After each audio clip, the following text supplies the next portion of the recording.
نبی کریم صلی اللہ تعالیٰ علیہ وسلم کا جو میلاد ہے نا، وہ کائنات کا سب سے عظیم ترین واقعہ ہے۔ ہم جو کہ میلاد کا تذکرہ روز کرتے رہتے ہیں، روز سنتے رہتے ہیں۔ میری بات پہ توجہ ہے آپ حضرات کی؟ مجھے پتا تھا دوستوں نے ابھی آنا ہے، یہ میرے بات علم میں تھی، لیکن میں یہ سمجھتا ہوں کہ افراد کو دیکھ کر بات شروع کرنا یا افراد کو دیکھ کے چھوٹی کرنا یا بڑی کرنا یہ بہتر نہیں ہوتا، اپنے وقت کو دیکھ کے چلنا چاہیے۔ اس لیے مجھے مشورے مل رہے تھے، لیکن میں نے کہا جو کہہ دیا سو کہہ دیا، جو طے ہو گیا سو۔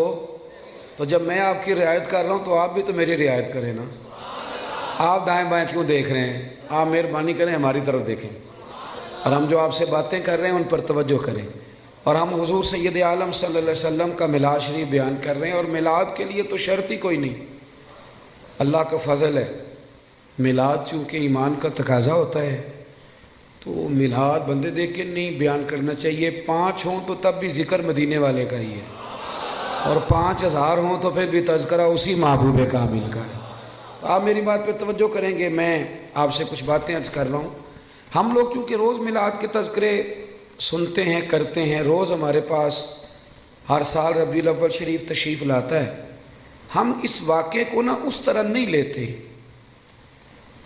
جس طرح کہ یہ شان والا اور عظمت والا واقعہ ہے۔ جو لوگ مکہ شریف میں رہتے ہیں نا، بیت اللہ شریف ان کے پاس ہے، وہ زیادہ عمرے نہیں کرتے، وہ نہیں زیادہ طواف کرتے، ان کو پتہ ہے کہ یہ قریب ہی ہے ہمارے۔ جس کے پاس کوئی چیز آ جاتی ہے نا، وہ اس انداز میں قدر نہیں کرتا جو قدر جس کے پاس نہ آئی ہو وہ کرتا ہے۔ میلاد شریف کو اگر آپ نے غور سے دیکھنا ہو تو آپ حضرت آدم علیہ السلام کا وہ قول دیکھیں، جب آپ نے بیٹے حضرت شیش علیہ السلام سے کہا تھا بیٹے سارا کچھ بھول جانا پر آخری نبی کریم علیہ السلام پر درود و سلام پڑھنا نہ بھولنا۔ آپ نے اگر میلاد کی میری بات پہ توجہ کریں، میری طرف غور کریں، اگر بات کی قدر و منزلت دیکھنی ہے میلاد کی تو آپ حضرت ابراہیم کی وہ دعا دیکھیں۔ ایک آدمی جب مزدوری کر لیتا ہے تو پھر وہ کہتا ہے کہ مجھے ملنی بھی چاہیے، اور اسلام کا قانون ہے کہ مزدور کا پسینہ خشک ہونے سے پہلے اسے اس کی مزدوری دے دی جائے گی۔ لیکن حضرت ابراہیم نے اپنے صاحبزادے سمیت بیت اللہ شریف تعمیر کیا اور مزدوری کیا مانگی؟ ربنا وابعث فیہم رسولا، یا اللہ مجھے وہ شان والا رسول عطا کر دے۔ آپ اس شخص کی قدر کو ملاحظہ کرتے ہیں جو ہزاروں سال پہلے نبی پاک کے آنے کی دعائیں مانگ رہا ہے؟ آپ ذرا سوچیں کتنا لمبا انتظار ہے، کتنا لمبا انتظار ہے۔ اور کبھی اس طب اول کو دیکھیں جو محبوب کی ولادت سے کئی ہزار سال پہلے مدینے سے گزرا تھا، تو اسے کسی نے بتایا تھا کہ یہاں آخری محبوب آئیں گے، تو وہ عریضہ لکھ کے دے گیا تھا عریضہ کہ یہ رکھ لینا، اور اگر تمہاری زندگی میں نہ آئے تو پھر اپنی اگلی نسل کو دے دینا، وہ نہ آئے تو اگلی نسل میں دے دینا۔ وہ چلتے چلتے حضرت ابو ایوب انصاری تک پہنچا تھا۔ آپ اس آدمی کا انتظار تو ذرا دیکھیں، اس کا انتظار تو دیکھیں، اس نے میلاد کا کتنا عرصہ انتظار کیا ہوگا، اس کی آنکھوں میں کتنی روشنی ہوگی، کتنی کو تڑپ ہوگی، وہ کتنا ذوق رکھتا ہوگا۔ محبوب جب جناب ابو ایوب انصاری کے گھر آئے تو حضور نے مسکرا کے فرمایا ساری باتیں کر لی ہیں، وہ روکا تو مجھے دے دے، وہ روکا تو میرے حوالے کر دو، میرے نام لکھا گیا ہے۔ نبی کریم صلی اللہ علیہ وسلم نے ہر اس شخص کو، حضرت سلمان فارسی کہتے ہیں میں نے صدیوں کا سفر طے کیا، صدیوں کا۔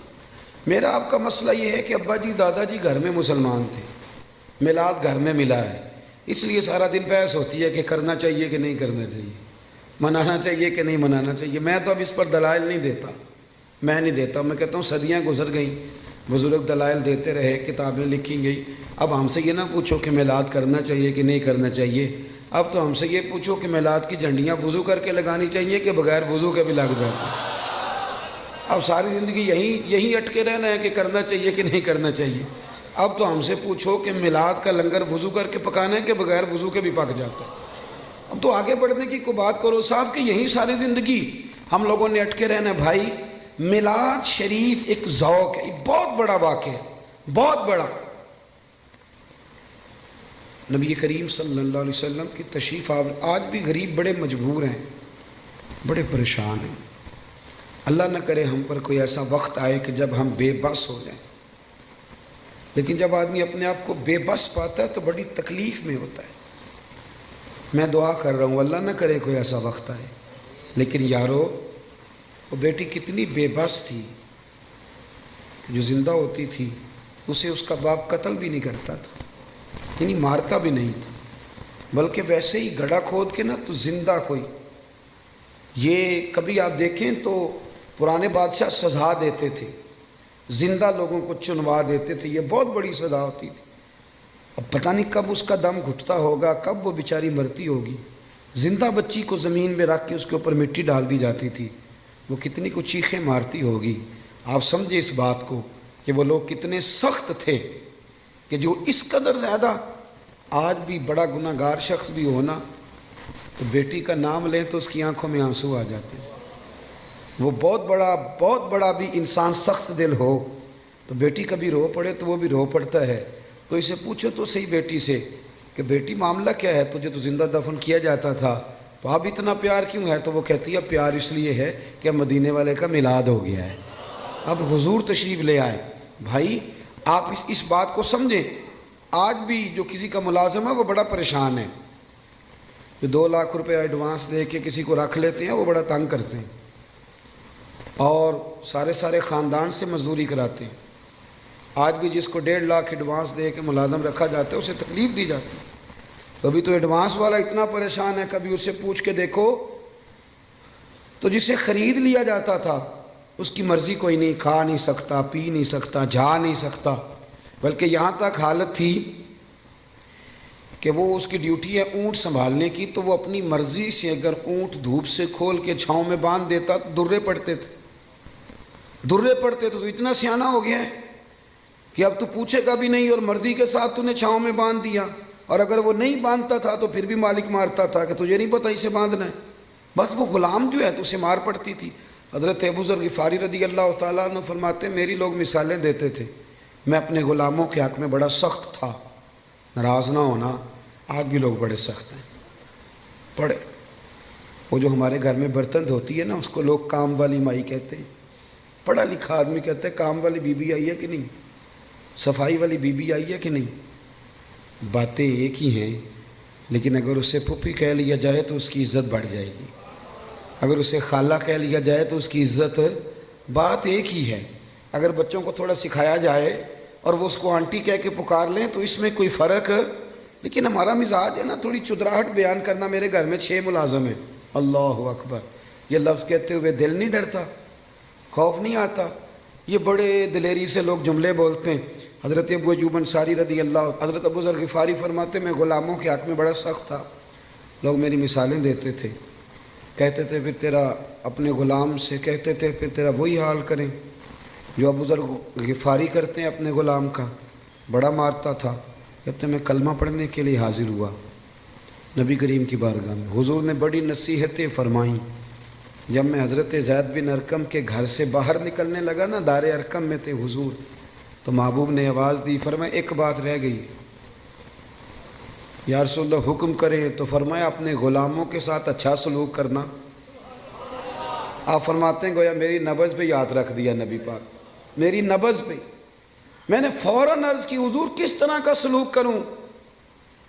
نبی پاک علیہ السلام نے سلوک بھی بتایا، فرمایا جس طرح کا خود کھانا اسی طرح کا انہیں کھلانا۔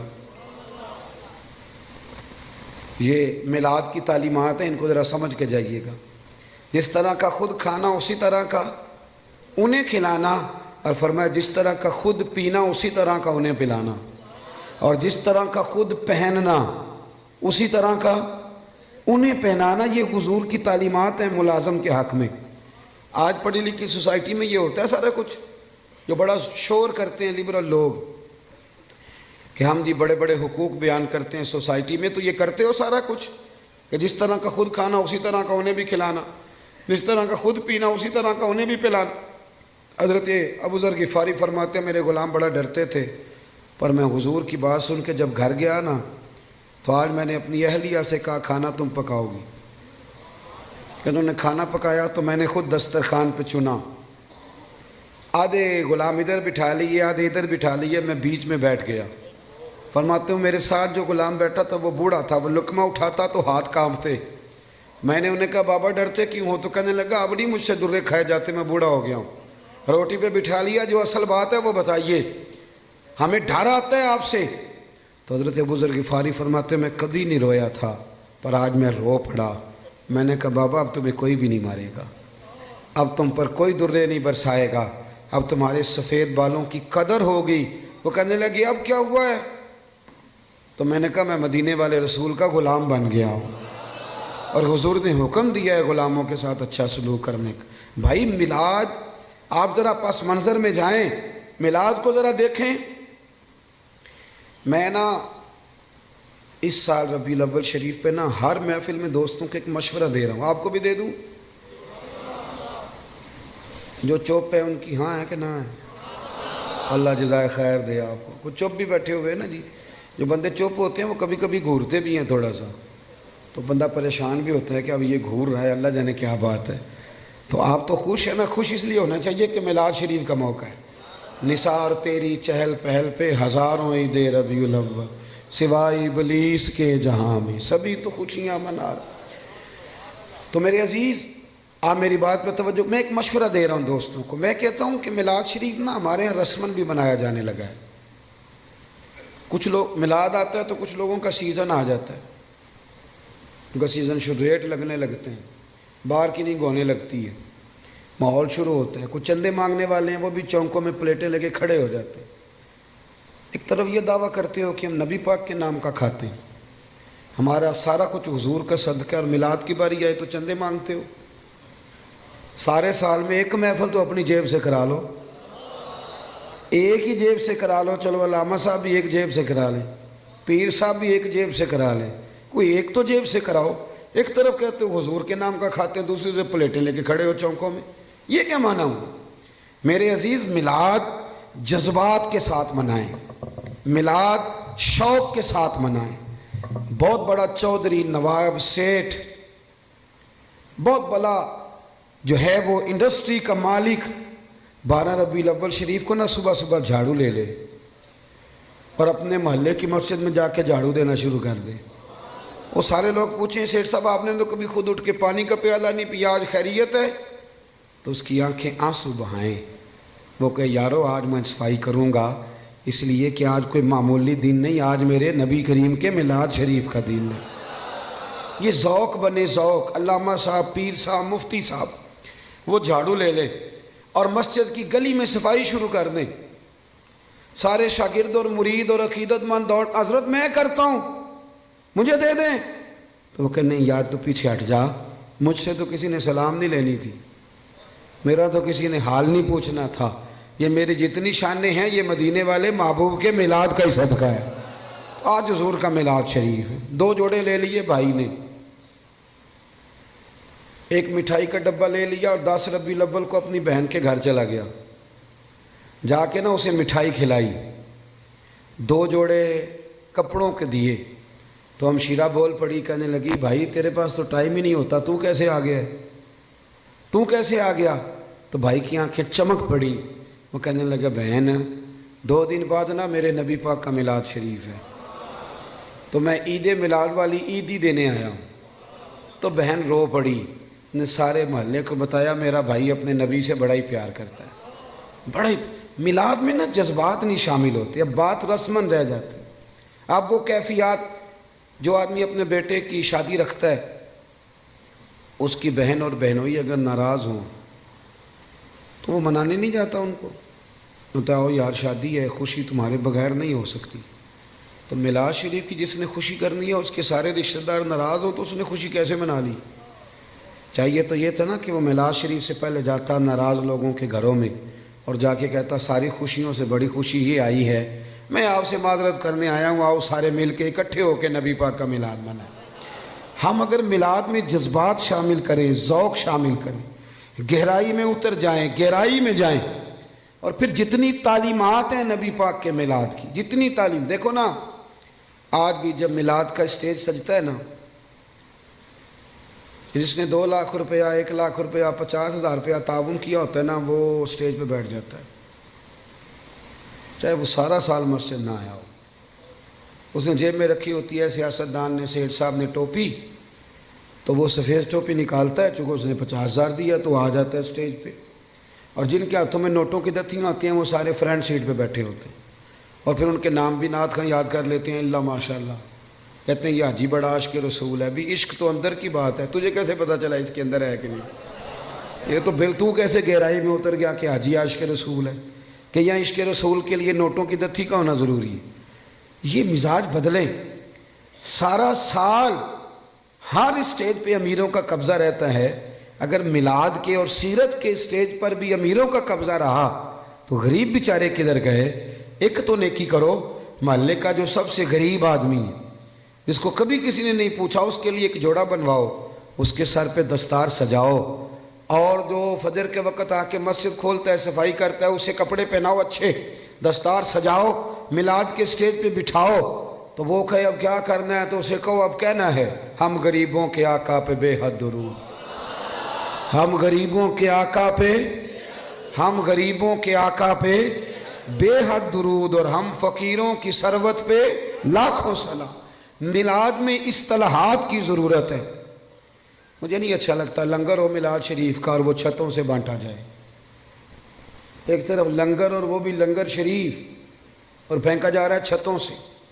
میلاد شریف کے لیے میں اپنے ہاں یہ اہتمام کرتا ہوں، میں کہتا ہوں تازی روٹی آپ باورچی سے کہیں وہ روٹیاں پکائے، صبح فجر کے بعد کھانا شروع ہو جاتا ہے۔ میں اپنے سنگیوں سے کہتا ہوں بھی سارا دن روٹی کھانی ہے آج، سارا دن۔ اس کا طریقہ یہ ہوگا کہ تھوڑی سی اب کھا لو، تھوڑی سی ٹھہر کے کھا لو، تو وہ کیسے کھانی ہے؟ غریبوں کو بلا بلا کے لاؤ۔ آپ کو پتہ ہے نا ہر محفل میں غریبوں کے دسترخوان الگ ہوتے ہیں، امیروں کے دسترخوان۔ پیر صاحب کو چونکہ گلے کی تکلیف ہوتی ہے تو ان کے لیے اللہ ماشاءاللہ دیسی گھی کی یخنی الگ تیار ہوتی ہے، کالی مرچ والی، انہوں نے الگ کھانی ہوتی، وہ سارا بندوبست الگ سے تیار ہوتا ہے، اور غریب آدمی کو پھینکے جاتے ہیں یوں کر۔ یہ اعزاز نہیں۔ میری بات کی سمجھ آ رہی ہے؟ آپ مجھے بتائیں کہ آپ بیٹے کی شادی کریں تو شاپر پھینکیں گے، ڈبے پھینکیں گے، آپ چھتوں سے پھینکیں گے؟ آپ لوگ کہیں گے یہ کیا طریقہ ہے؟ آپ بٹھائیں لوگوں کو اور ان کے ساتھ خود بیٹھیں، سیٹھ صاحب، چودھری صاحب، علامہ صاحب، مفتی صاحب، پیر صاحب، ویسے ہی غریب کے ساتھ بیٹھ جائیں گے نا تو روٹی آنے سے پہلے ہی آدھا پیٹ بھر جائے گا اس کا، وہ سمجھے گا مجھے عزت مل رہی ہے، مجھے وقار مل رہا ہے۔ میلاد کے موقع پر غریب کو بٹھال کے، اللہ کرے کہ ہم یہ خوشی منائیں کہ آج روٹی میں اپنے ہاتھوں سے کھلاؤں گا، آپ کھانے ڈال ڈال کھلائیں، ان کو کھلائیں، ان کی خدمت کریں، اظہار مسرت کریں، شوق پیدا کریں۔ سیاستہ میں روایت ہے، حضرت عتبان بن مالک رضی اللہ تعالیٰ عنہ نابینا صحابی تھے، میرے نبی کریم علیہ السلام کی خدمت عالی مرتبت میں حاضر ہوئے، عرض کی یا رسول اللہ صلی اللہ علیہ وسلم میرا دل کرتا ہے میرے گھر تشریف لائیں۔ صاحب نسیم الریاض نے ایک باب باندھا ہے شرح شفا شریف میں، وہ فرماتے ہیں کہ جب تک نبی کریم علیہ السلام کا شوق نہیں نہ پیدا، سلام فرماتے ہیں رب فرماتا ہے جو مجھ سے ملنے کا شوق رکھتا ہے نا، اللہ فرماتا ہے میں بھی اس سے ملنا چاہتا ہوں، اور جس کے دل میں کبھی خواہش نہ پیدا ہوئی کہ میں اپنے رب سے ملوں، رب بھی اس کی ملاقات کو پسند نہیں۔ یہ شوق یعنی حضور علیہ السلام کا شوق، محبوب کے لیے اہتمام، بندوبست، یہ ضروری ہے۔ حضرت عتبان بن مالک عرض کرنے لگے یا رسول اللہ کبھی میرے گھر آئیں، تو نبی رحمت سید عالم صلی اللہ علیہ وسلم نے فرمایا کل ظہر کے بعد آؤں گا۔ کتنے لوگ آئیں؟ عرض کی حضور ظہر کے نمازی سارے ہی آ جائیں۔ حضرت ابو ہریرہ رضی اللہ تعالیٰ عنہ فرماتے ہیں ظہر کے نمازی سارے پہنچ گئے۔ آپ نے مجھ سے ناراض نہیں ہونا چونکہ آج آپ نے سننے کے بلایا ہے، تو جو میں سنا سکتا ہوں وہی سنانا ہے نا، میں نے جو مجھے آتا ہے وہی سنانا ہے نا آپ حضرات کو۔ میرا یہ دعویٰ ہے کہ نعرے سارے لوگ ہی لگاتے ہیں لیکن اپنے اپنے وقت پہ نعرے۔ حضرت ابو ہریرہ فرماتے ہیں کہ جب ہم ان کے گھر گئے تو وہ نعرے لگانے لگے، اور نعرے وہ پتہ کیا لگاتے تھے؟ کہتے تھے لوگوں ذرا جھانک کے تو دیکھو، دنیا میں جو سب سے زیادہ عزت والے ہیں وہ میرے مہمان بنے ہوئے ہیں۔ مجھے ایک سیٹھ صاحب کہنے لگے رات محفل میلاد تھی، نعت خانوں نے اور واعظین نے سونے نہیں دیا، تو آپ یہ نہ کریں، غریبوں کو دے دیں۔ میں نے کہا سیٹھ صاحب آپ گئے تھے محفل میں؟ کہنے لگے نہیں۔ تو میں نے کہا پہلے بھی تو وہاں غریب ہی کھانے جاتے ہیں، امیر کون سا ہوتا ہے ادھر؟ امیر تو جاتا ہے جب ایم پی اے جلسہ کرے تب، وہ تو جب ایم این اے کا جلسہ ہوتا ہے تب جاتا ہے، تو وہاں تو پہلے بھی غریب ہی جاتے ہیں۔ تو اور نہ کسی غریب کو اگر کوئی رہ گیا تو وہ ہمیں دے دو، ہم اسے بھی کھلا دیتے ہیں۔ ورنہ میلاد کی محفلوں میں، اور میں صحیح کہہ رہا ہوں کہ نہیں؟ اور اس کی دلیل ہے ہمارے پاس، نبی پاک علیہ السلام نے فرمایا میرا دین غریبوں میں آیا، غریبوں میں رہے گا، اور جب میں قیامت میں جنت میں جاؤں گا تو میرے آگے پیچھے دائیں بائیں غریب لوگ ہی ہوں گے۔ تو یہ تو طے شدہ بات ہے، تو آپ مزید کس غریب کی بات کر رہے ہیں وہ بتا دیں، آپ اس کو بھی شامل کر لیتے ہیں۔ دوست، نعرے تو کوئی نہ کوئی اپنے اپنے وقت پہ لگاتا ہی ہے۔ یارو صبح الیکشن شروع ہو جائے تو جو آدمی بڑا سنجیدہ ہے نا، بڑا سیانہ ہے، وہ اپنی گاڑی پہ جھنڈا بھی لگائے گا، اس پہ پوسٹر بھی لگائے گا، اپنی جیب سے فلیکشیں بھی بنوائے گا، فوٹو بھی لگائے گا، اپنے دروازے کے سامنے دفتر بھی کھولے گا، اور وہاں وہ کھانے کے بندوبست بھی کرے گا، اور جب ریلی نکالنی ہوگی تو ریلی بھی نکالے گا، نعرے لگانے ہوں گے تو نعرے بھی لگائے گا۔ وہ الگ بات ہے کہ الیکشن کے 6 ماہ کے بعد کہے گا اوہ بھول گیا ہو، غلط بندے کو ووٹ دے بیٹھا ہوں۔ لیکن نعرے سیٹھ صاحب بھی لگاتے ہیں، نعرے وکلاء بھی نہیں لگاتے؟ ہاں نہ تو کریں نا، نہیں لگاتے تو میں بتاتا ہوں لگاتے ہیں، سارے اپنے اپنے پروگراموں پہ نعرے لگاتے ہیں، لیکن 6 ماہ کے بعد کہتے ہیں غلطی ہو گئی، غلط آدمی کے نعرے لگا بیٹھے۔ اور یارو چھوڑو، کب تک جھوٹوں کے نعرے لگاؤ گے؟ ہمارے ساتھ مل جاؤ، پہلے دن سے سچے نبی کے نعرے لگا رہے ہیں، ایک دن بھی سجدہ صاف نہیں کرنا پڑا، ایک دن بھی سجدہ صاف نہیں، پہلے دن سے لگا رہے ہیں۔ اور اعلیٰ حضرت فرماتے ہیں حشر تک ڈالیں گے ہم پیدائش مولا کی دھوم، مثل فارس نجد کے قلعے گراتے جائیں۔ او بھائی ادھر آ جائیں، سچے محبوب۔ حضرت ابو ہریرہ فرماتے ہیں انہوں نے نا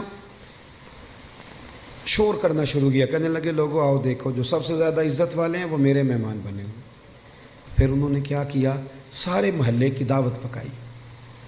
نبی کریم علیہ السلام نے فرمایا ہمیں بلایا تو اب بتاؤ کرنا کیا ہے؟ تو عرض کرنے لگے یا رسول اللہ صلی اللہ علیہ وسلم میرے گھر کے کسی کونے میں 2 رکعتیں نماز پڑھ دیں، میں جب تک زندہ رہوں گا وہاں سجدے ہی ادا کرتا رہوں گا۔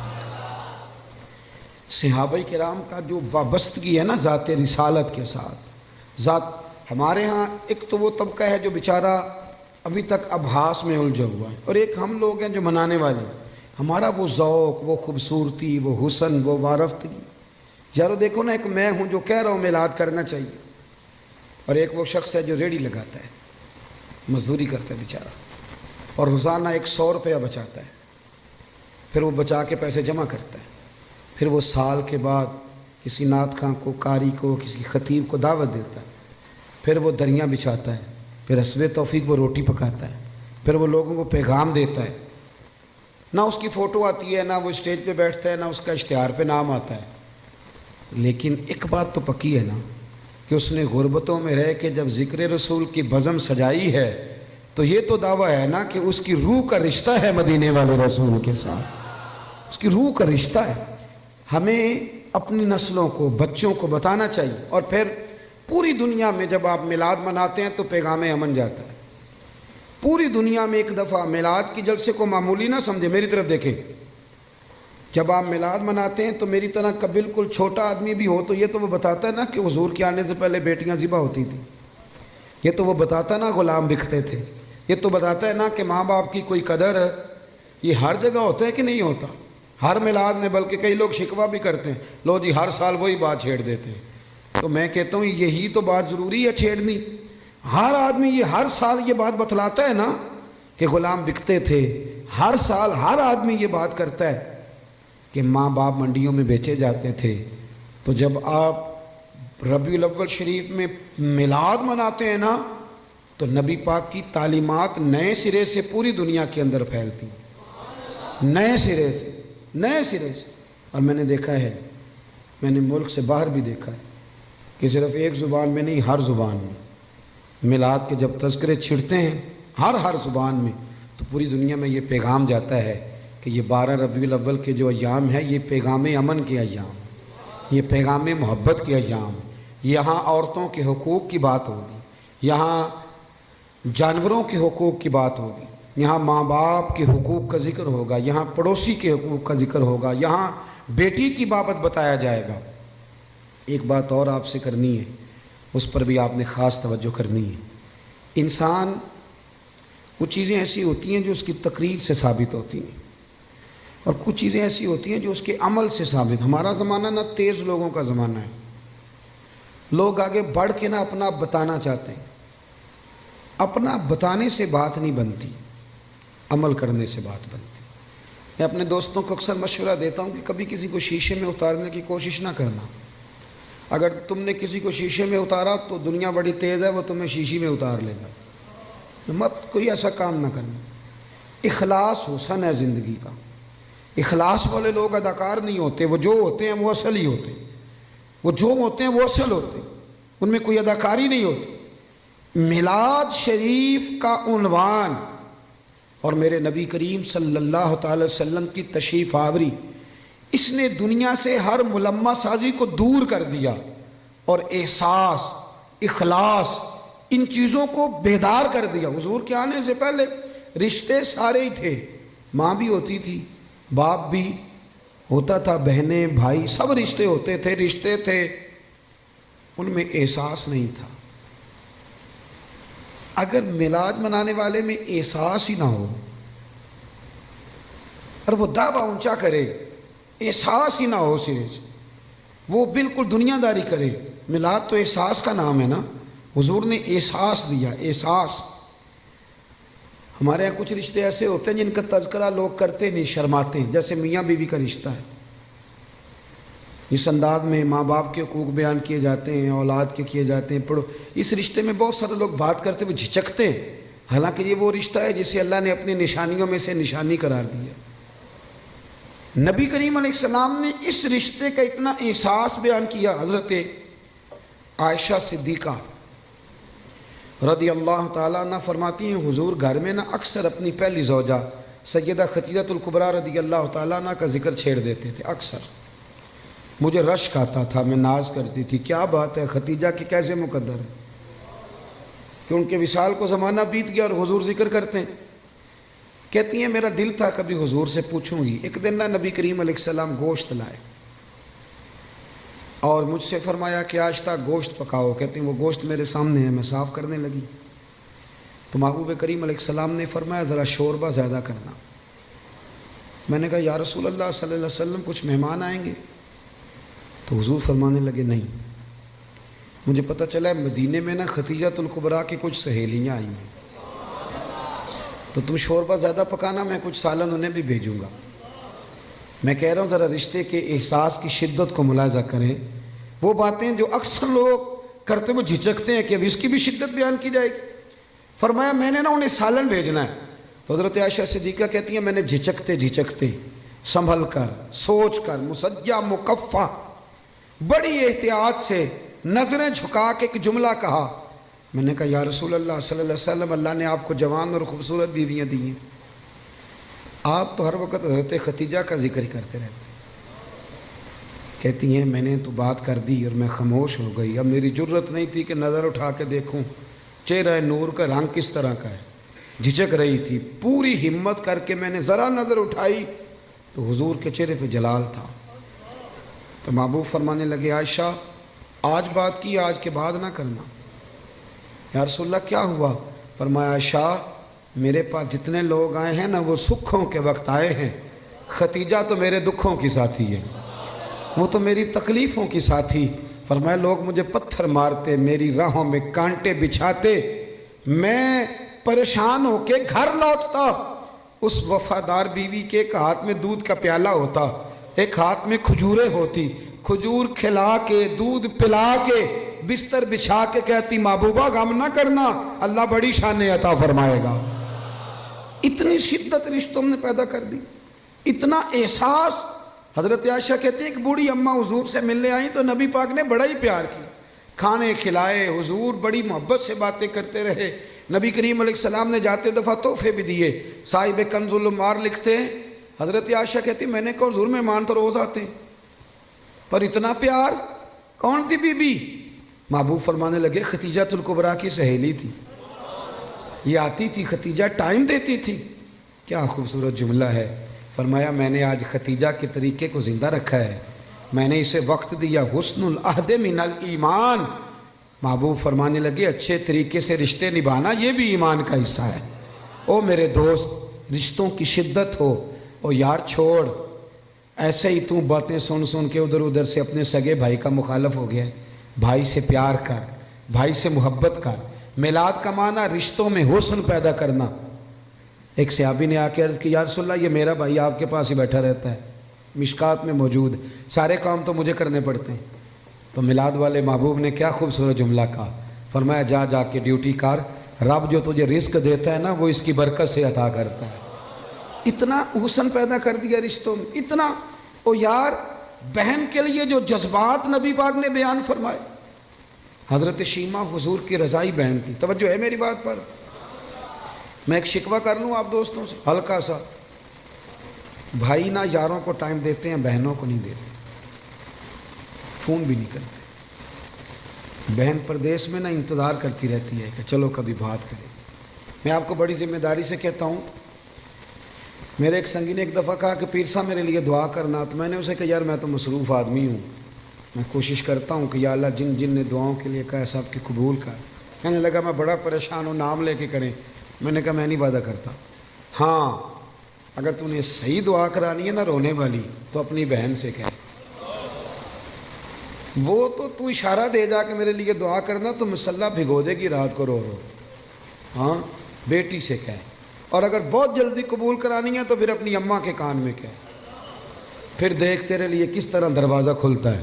اور میرے نبی کریم نے وعدہ بھی فرمایا ہے، حضور فرماتے ہیں جب ماں باپ اولاد کے لیے ہاتھ اٹھاتے ہیں تو رب خالی لوٹاتا ہی نہیں۔ حضور نے نا یہ احساس، لیکن نا آج لبرل لوگ کھڑے ہوتے ہیں تو وہ کہتے ہیں جی اسلام نے جی بہنوں کا حصہ آدھا رکھا ہے اور بھائی کا ڈبل رکھا ہے۔ میں کہتا ہوں تم نے دین سیکھا ہی نہیں، ہمارے پاس آؤ ہم تمہیں بتائیں۔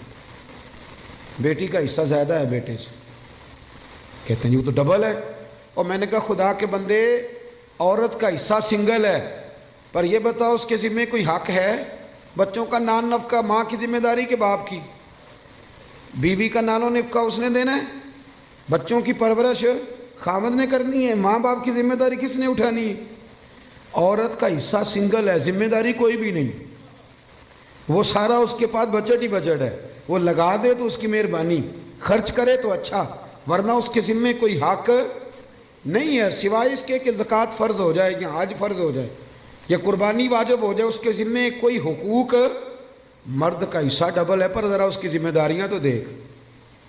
وہ میری طرف دیکھ کے خوش ہونے لگا، کہنے لگا صاحب آج تو آپ نے رخ ہی بدل دیا بات کا۔